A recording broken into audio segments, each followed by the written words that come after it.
Shalom, peuple de Dieu. Merci, pasteur Serge, pour la question posée.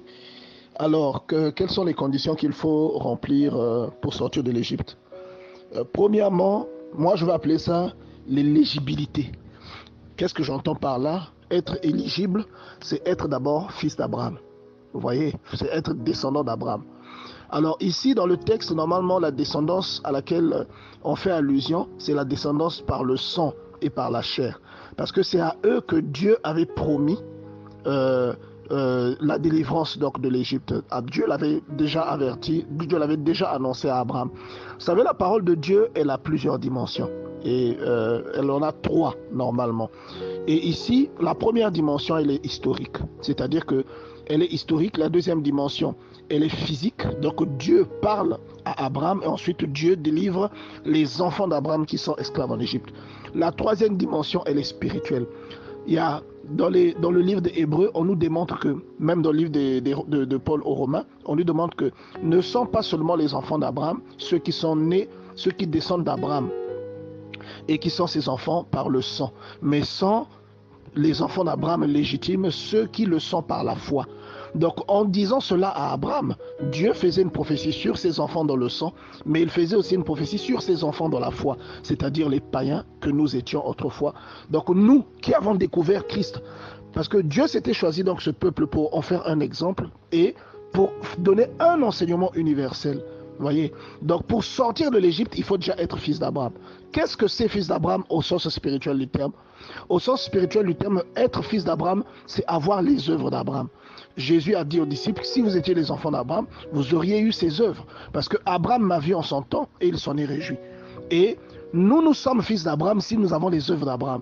Si nous avons les œuvres d'Abraham, Dieu nous délivrera de cette Égypte, qu'il n'est plus cette Égypte physique que les enfants d'Israël ont connue autrefois, mais qui est aujourd'hui cette Égypte spirituelle que le monde entier connaît. Beaucoup vivent dans l'Égypte, beaucoup s'y plaisent, où il y a des mariages homosexuels, où il y a il y a tout ce qui est négatif que Dieu n'approuve pas, le vol, le viol, toutes ces choses que les gens font, sortir avec des hommes mariés, sortir avec des femmes mariées, maltraiter les enfants des autres, toutes ces choses-là se passent en Égypte. Et pour sortir de cette Égypte, nous devons être enfants d'Abraham spirituellement, donc enfants d'Abraham dans la foi. Que Dieu vous bénisse. Bonjour, enfants de Dieu. Merci beaucoup, Pasteur Théo, pour la parole. Moi, ce que je voudrais ajouter, quand nous lisons l'écriture de Matthieu 4, au verset 4, nous apprenons que l'homme est divisé en deux parties. Nous avons le côté spirituel et le côté spirituel. Et beaucoup d'entre nous, nous nous focalisons plus du côté physique. Et vous voyez que lorsque le matin tu as pris ton petit déjeuner, ce petit déjeuner ne te donnera pas la force nécessaire pour faire face à toute la journée. Tu auras besoin à partir de 10 heures de pouvoir manger quelque chose de plus, ou bien un snack. Et à partir de 13 heures, il y a un temps tu dois manger quelque chose aussi. Et à 15 heures, et au moins à 19 heures, tu prends le dernier repas. Et si tu essayes de rompre ce cycle-là, tu te rendras compte que ton corps va s'affaiblir. Tu te rendras compte que tu te sentiras vraiment très fatigué, bien-aimé le Seigneur. Et si ce corps physique a besoin d'un tel apport, a besoin d'un tel fournissement, qu'en est-il de l'autre corps physique, spirituel, bien-aimé Seigneur? C'est ce que Jésus veut nous apprendre. Si nous nous arrangeons à ce que ce corps physique ait de quoi manger, bien-aimé Seigneur, et cela devrait nous rappeler aussi que si nous devons aussi avoir un système dans lequel nous devons approvisionner notre corps spirituel, bien-aimé Seigneur. Parce que la prière que tu as fait le matin ne peut pas te garder en forme jusqu'au soir, bien-aimé Seigneur. La parole que tu as lue le matin, que tu as médité le matin, ne peut pas te garder en forme toute la journée parce que tu auras affaire à des obstacles, tu auras affaire à des tentations. Et ces tentations-là sont en train d'affaiblir ta vie, sont en train d'affaiblir ton corps. C'est pour cela qu'il est important de ravitailler ton corps au cours de la journée, de ravitailler ton corps au cours de la journée, bien-aimé Seigneur, par des petites prières, par des petites méditations, parce que c'est le même cycle que le corps physique prend, c'est le même cycle que le corps spirituel aussi a besoin, bien-aimé Seigneur. Parce que beaucoup de gens d'entre nous aujourd'hui, bien-aimé Seigneur, nous faisons des jeûnes spirituels.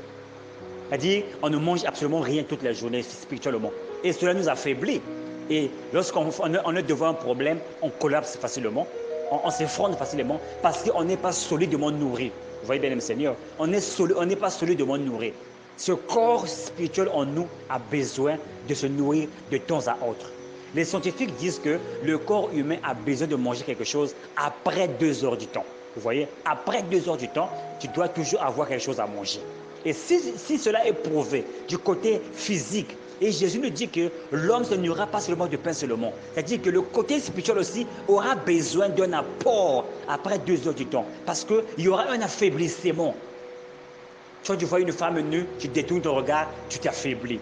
Lorsque Jésus a été touché par la femme qui avait la perte de sang, il a dit que j'ai perdu une vertu. Il s'est senti faible parce qu'il y avait un obstacle qui s'est dressé devant lui. C'est la même chose que nous subissons, bien-aimés Seigneur. C'est pourquoi beaucoup de gens ne marchent pas longtemps avec le Seigneur. Après 1 jour, 2 jours de vie, ils se sont encore faibles. Parce que l'approvisionnement en nourriture spirituelle est très faible, bien-aimés Seigneur. Et la qualité de la nourriture aussi que tu donnes à ton esprit est très importante. La quantité va de pair aussi. La quantité va de pair aussi. Parce que lorsque le corps n'est pas nourri, il est vulnérable. Le corps tombe malade, le corps s'affaiblit. Et la même chose avec le corps spirituel. Lorsqu'il n'est pas nourri convenablement, qu'est-ce qui se passe? Ce corps s'affaiblit. Ce corps tombe malade. Ce corps s'affaiblit. Le corps spirituel, il y a des gens beaucoup sont malades spirituellement parce qu'ils n'ont pas assez de vitamines spirituelles. Voyez bien, mes seigneurs, que Dieu vous bénisse.